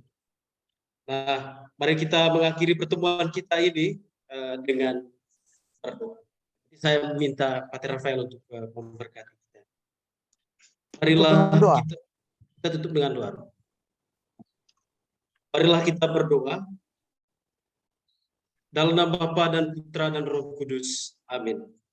Allah sumber kehidupan, puji dan syukur kami haturkan kehadirat-Mu atas segala rahmat dan berkat-Mu yang melimpah. Teristimewa untuk kesempatan yang berahmat ini, kesempatan di mana kami membahas tentang tema animasi dan kerjasama misioner bersama Romo Rafael pada malam hari ini. Kami bersyukur untuk semuanya itu, dan semoga apa yang telah dibahas, apa yang telah kami sharingkan pada kesempatan ini, sungguh-sungguh membakar hati misioner kami untuk senantiasa selalu mewartakan kerajaan-Mu dimanapun kami diutus dan dipanggil sesuai dengan tugas dan pelayanan kami masing-masing. Bunda Maria, Bunda pelindung perjalanan, kami sungguh yakin dan percaya Engkau selalu menemani kami, selalu mendoakan kami, putra dan putri-Mu, untuk senantiasa setia dalam menjalani misi putra-Mu di tengah dunia ini.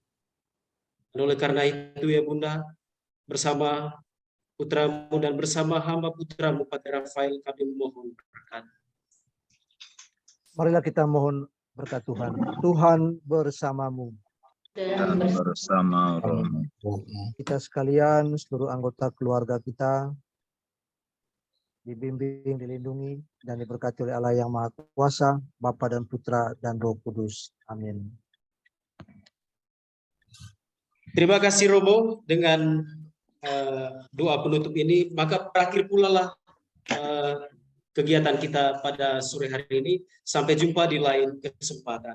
Selamat malam. Terima kasih Frater Alfi. Terima kasih Romo, selamat. Terima kasih Romo.